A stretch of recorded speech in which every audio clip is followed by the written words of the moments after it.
आज के इस वीडियो में आप श्रवण कीजिए युगनी एकादशी की संपूर्ण व्रत कथा। तो प्रिय श्रोताओं, आप लोग बड़ी ही श्रद्धा और प्रसन्न चित्त मन से इन कथाओं को पूरा अवश्य सुनिएगा। एक बार धर्मराज युधिष्ठिर कहने लगे, हे भगवान, मैंने जेठ शुक्ल एकादशी का व्रत का महत्व सुना। अब कृपया आषाढ़ कृष्ण एकादशी की कथा सुनाइए। इसका नाम क्या है तथा महात्म्य क्या है, ये भी बताइए प्रभु। श्री कृष्ण कहने लगे, हे राजन, आषाढ़ कृष्ण एकादशी का नाम योगिनी एकादशी है। इसके व्रत से समस्त पाप नष्ट हो जाते हैं। ये इस लोक में शुभ होकर परलोक में मुक्ति देने वाली है। ये तीनों लोकों में प्रसिद्ध है। मैं तुमसे पुराणों में वर्णन की हुई कथा कहता हूँ, सो तुम ध्यान पूर्वक सुनो। स्वर्ग धाम की अलकापुरी नामक नगरी में कुबेर नाम का एक राजा रहता था। वो शिव भक्त था और प्रतिदिन शिव की पूजा किया करता था। हेम नाम का एक माली पूजन के लिए उसके यहाँ फूल लाया करता था।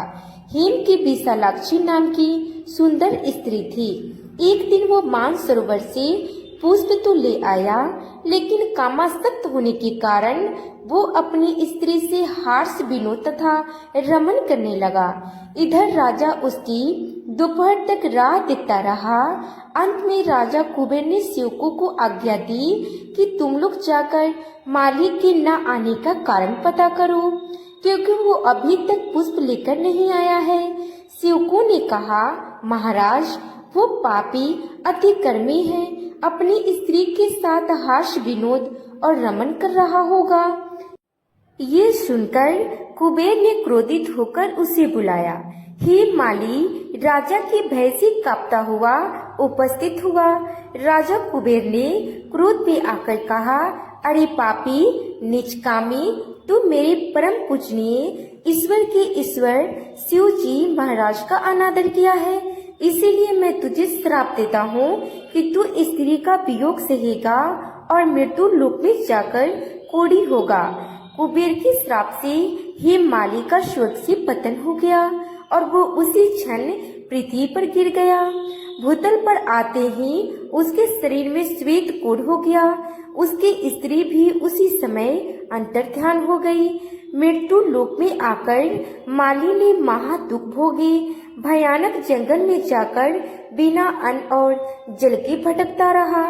रात्रि को निद्रा भी नहीं आती थी, परंतु शिवजी की पूजा के प्रभाव से उसको पिछले जन्म की स्मृति का ज्ञान का अवश्य रहा। घूमते एक दिन वो मार्कंड ऋषि के आश्रम में पहुंच गया, जो ब्रह्मा से भी अधिक प्रिय थे और जिनका आश्रम ब्रह्मा की सभा के समान लगता था। हेम माली वहां जाकर उनके पैरों में गिर पड़ा। उसे देखकर मार्कंड ऋषि बोले, तुमने ऐसा कौन सा पाप किया है जिसके प्रभाव से ये हालत हो गई? हेम माली ने सारा वृतांत कह सुनाया। ये सुनकर ऋषि बोले, निश्चित ही तुमने मेरे सम्मुख सत्य वचन कहे हैं, इसीलिए तेरे उद्धार के लिए मैं एक ऐसा व्रत बताता हूँ। यदि तू आषाढ़ मास की कृष्ण पक्ष की युगनी एकादशी के नाम की जो एकादशी आती है विधि पूर्वक व्रत करेगा तो तेरे सारे पाप नष्ट हो जाएंगे। ये सुनकर हेम माली ने अत्यंत प्रसन्न होकर मुनि को प्रणाम किया। मुनि ने उसे स्नेह के साथ उठाया। हेम माली ने मुनि की कथा अनुसार विधि पूर्वक युगनी एकादशी का व्रत किया। इस व्रत के प्रभाव से अपने पुराने स्वरूपों में आकर वो अपनी पत्नी के साथ सुख पूर्वक रहने लगा। भगवान श्री कृष्ण ने कहा, हे राजन, ये युगनी एकादशी का व्रत 88,000 ब्राह्मणों को भोजन कराने के बराबर फल देता है। इसीलिए इस व्रत से समस्त पाप नष्ट हो जाते हैं और अंत में व्यक्ति को मोक्ष की प्राप्ति होती है। मुहूर्त में उठकर स्नान आदि से निर्मित हो जाए। इसके बाद पीले रंग के साफ वस्त्र धारण कर ले। पूजा घर की साफ सफाई करने के बाद गंगा जल छिड़ककर पूजा की तैयारी करनी चाहिए। अब एक चौकी पे पीले रंग का वस्त्र साफ बिछाकर उसमें भगवान विष्णु की मूर्ति या फिर तस्वीर की स्थापना करें। भगवान विष्णु को स्नान कराएं। स्नान कराने के बाद भगवान विष्णु को वस्त्र, माला आदि अर्पित करें। माला पीले पुष्पों की हो तो ज्यादा अच्छा रहेगा। क्योंकि पीला रंग भगवान विष्णु को बहुत प्रिय है। आप भगवान को ताजा फूल, फल, माला, पीला चंदन, हल्दी अर्पित करें। एक पान की पेटी में सुपारी, 2 लौंग, 1 रुपये का सिक्का और 1 बतासा रखकर भोग लगाएं। इनके अलावा आप मौसमी फलों का भोग भी लगा सकते हैं। आपको ध्यान रखना है कि आप जो भी भगवान विष्णु को अर्पित करें उसमें तुलसी पत्र जरूर रखें। साथ ही 1 लोटा जल भी अपने मंदिर में भर के अवश्य रखिएगा। धूप दीपक जलाने के साथ ही मंत्रों का जाप कीजिएगा।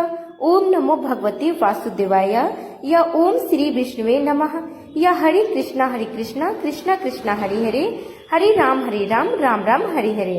इन मंत्रों का जाप करते हुए आप यदि समर्थ रखते हो तो आप खुद से भी पढ़ सकते हो या तो विष्णु श्री सहस्त्र नाम का पाठ भी कर सकते हैं, नहीं तो आप सुन भी सकते हैं।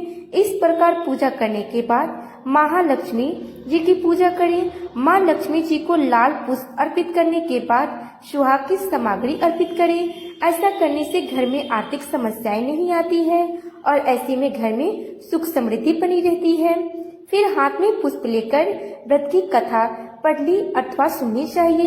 अंत में आरती करके क्षमा याचना करनी चाहिए। दिन भर उपवास रखने के बाद शाम को विधि विधान से पूजा करें। संभव हो तो रात्रि जागरण करें।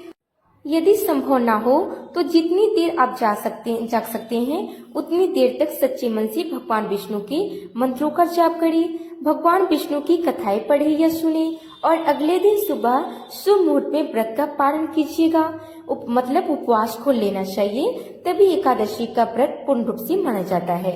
मान्यता है कि जो व्यक्ति इस दिन व्रत रखकर विधि विधान से भगवान विष्णु की पूजा अर्चना करता है उसे जाने अनजाने में किए गए सभी पापों से मुक्ति मिल जाती है और उसे अंत में मोक्ष की प्राप्ति होती है।